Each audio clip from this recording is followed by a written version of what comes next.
Welcome all of those from near and far, especially those from far. Marhaba, bienvenido. Very good to see you in London. I'm from Norwich, and if anyone knows the UK, I'm a refugee here in London as well, learning my way around the place. But I'm also a third-generation refugee, and I'm an example of someone who stands here today because of my grandparents who were all homeless in London for some time, but who, through different opportunities, came to find their place in the UK, and that's been passed down generation to generation. And I want to just give a bit of a story of hope. There's many ways to spin this narrative, but I'm going to spin it with hope, because it feels like if today is a festival, is about learning, let's focus on the hope. But first, to be a bit negative, in the UK, the context for all of this work is that we have an explicit environment around immigration which is called the hostile environment. Theresa May, who until recently was Prime Minister and before that was Home Secretary, explicitly stated that she wanted to create a hostile environment for immigration in the UK. And to be fair to her, she's done a really good job. There is a really horrible environment for immigration in the UK, which has led to what we call internal bordering. There are border guards everywhere. There are not just border guards at the ports, at the gates. There are border guards now necessitated from university lecturers, from school teachers, from prison officers. Everybody is expected to be a border guard. Asylum seekers are often put in accommodation that nobody else will be placed in. They're moved to different parts of the country with no notice whatsoever. So we exist in the UK in a place where our government, our leaders, do not want to see asylum seekers, refugees, migrants being welcomed into the UK. But there are incredible people across the UK doing something about that. And a lot of them are refugees. And I like this term, refugees as rebuilders. Refugees as rebuilders in their home countries, sure, but also here in the UK.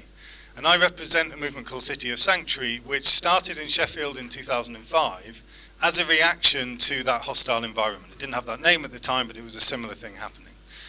And they were sickened by what they saw in their community. So they came together, a group of people came together and said, we want to see this change. We want to see this really change. How are we going to do that? And the way that they do that is by engaging with schools, with universities, with community groups, with faith groups, you name it, with the community in its widest possible sense, to look at two things. I was interested in Paul's analogy of the door hinges. I think possibly the two door hinges as we look at it are the practice of change and the culture of change. And that practice we see manifested in lots of different ways. So one of the programs that I run is called Universities of Sanctuary. Outside on the table you'll see some resources about that. We work really closely with other groups. Chris is here from Student Action for Refugees. We work closely in partnership with lots of people to ensure that our universities, our places of higher education, are welcoming. That is practically in terms of offering scholarships. There are now around 70 universities in the UK offering scholarships for asylum seekers. The first one was only around 10 years ago, so that has changed significantly in the last 10 years. It's also about culture. My wife teaches midwives and physios and OTs at the University of East Anglia. They do a huge amount of teaching around what does it mean to be an asylum seeker? What does it mean to claim refuge? Now, those people might not practically be working specifically with refugees and asylum seekers, but we're shifting the whole cultural understanding of what it means to have a culture of welcome, to have a hospitable environment, instead of a hostile environment. So there is a huge amount of really exciting work happening. There are now 7 boroughs in London working towards becoming boroughs of sanctuary.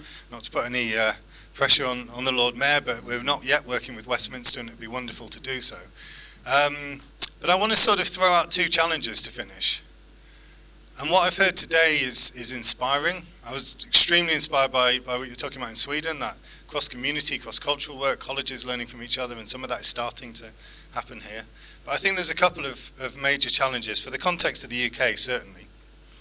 And one of those is the charitable sector, the third sector, is extremely stretched. We're all massively stretched. We're all working too hard. A lot of people, a lot of my colleagues are burning out doing the work they do even here in the UK, not to mention people working on the ground in Turkey, as we've heard, and elsewhere. How do we look after ourselves? And also, how do we ensure that actually the statutory authorities are doing their job so we don't have to do it for them? And how do we ensure that by doing so much of this work, we're not actually taking the pressure off the statutory authorities? And the second is, my work for the last several years has been focused on working with refugees and asylum seekers. For 10 to 15 years before that, I was the leading civil society representative at the UN Framework Convention on Climate Change. And these two issues are seen often as separate issues in the third sector, in the NGO sector. They're not. They're completely related. As in the UK is the homeless crisis, as is the crisis of inequality. How do we stop separating out our work as activists and recognise the unity that we need to see amongst ourselves? And I think Initiatives of Change does a fantastic job of that internally, but we all need to work together on that. So thank you for inviting me to be here today, and I'm really happy to talk to people further over lunch. Thank you.